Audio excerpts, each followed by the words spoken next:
Okay, so this video, which continues on with the idea of the Neigong, the internal side of training, I wanted to talk about meditation. And meditation is a really important part of internal training because, well, really there's nothing more internal than looking deep within yourself for the answers, right?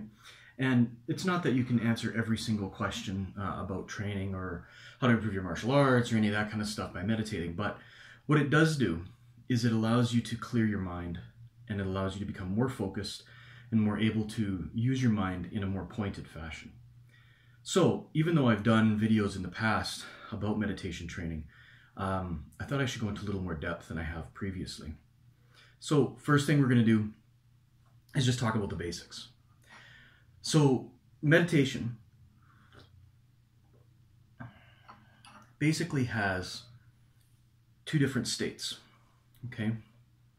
We're going to call them a conscious meditative state and an unconscious or a trance state. And these two things work with one another. They're not really exclusive at all. Everybody's experienced both of them as well. So a conscious meditative state is when you're actively trying to meditate.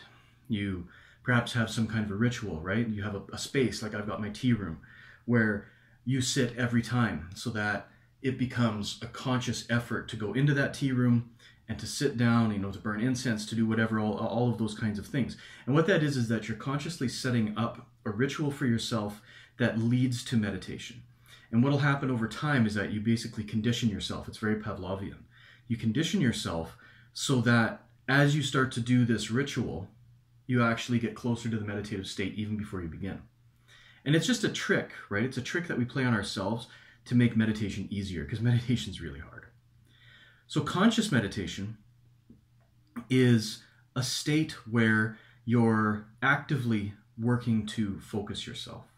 Now, there's lots of different types of meditation, lots and lots of traditions, lots and lots of lineages. So the one I wanted to just sort of talk about here is a very, very simple one. It's a non-religious, if you will, method of meditation. So all it requires is two things. One is a focal point in your body, and this is just a place that you're going to put your mind. For martial arts people, for Qigong people, I recommend using Dantian, just below the navel, because you use it for other things. You're already using it to practice your martial arts, to use it as a point of origin for movement, and so on and so forth. So you're going to take this focal point, in this case Dantian, and you're going to place your mind there. And really, it's just like thinking about your belly button, if you will. So I'm contemplating my navel, as they say. The second thing is a silent recitation. And what that means is it's essentially a mantra that you repeat silently in your mind. It has to be 2 syllables, and the reason for that is just that it has a cadence, so that it becomes almost easier to hear it, if you will, in your mind's eye, your mind's voice. And you want it to be a word that has some kind of positive meaning or is completely meaningless, okay? So like my meditation teacher is a monk who lives in Thailand most of the time. And the word he used, which is the word I use now, was buto. And it's the Pali word for purify.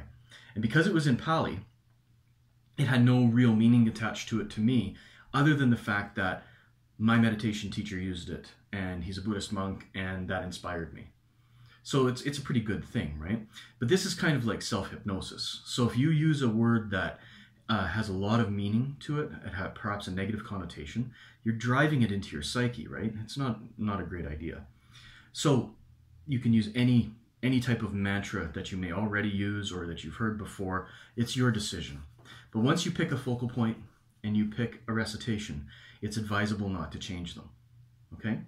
Just because, again, part of the ritual. So this is the very basic requirement. When you're sitting, lying down, standing, walking, whatever type of meditation you're going to do, whichever posture, which I'll talk about in another video, you place your mind on your focal point and begin your silent recitation. And it's almost like inside your mind, you're speaking this recitation, these words, this 2-syllable word, to your focal point, okay? And that's it.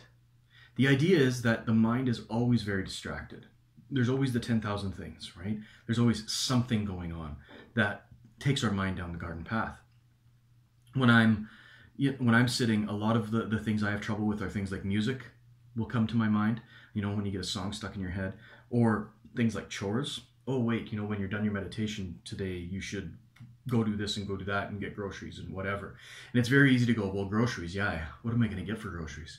The next thing you know, you're making a grocery list rather than saying your word and focusing on your point. That's all there is to it. It's really difficult. It's incredibly difficult to maintain that focus. And because of that, you have to be willing to forgive yourself when you lose focus, okay? Don't give yourself trouble. Don't admonish yourself if you just can't do it. Every 10 seconds, you seem to be thinking about something else. The most important part of meditation, really, is returning to meditation. It's just trying. And the more effort you put forth and the more regularly you do it, the easier it is, the more skilled you become, okay?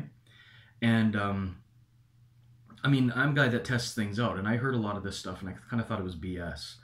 But it's proven itself right. The longer I practice, and the more regularly I practice, the easier meditation gets. So that's our first way of looking at meditation, okay? So if you're practicing, you know, these internal arts, I really recommend you put a little bit of time aside each day. My master, his recommendation was 3 meditations a day of 5 minutes. Everybody can find 5 minutes. You can find 5 minutes to go to the bathroom at work. So there's enough time in a day to do this, 15 minutes of meditation. 5 minutes in the morning, 5 minutes sometime during the day, 5 minutes in the evening. And if you start to do that, within a month, you'll start to notice some of the benefits of meditation, which I'll talk about in another video.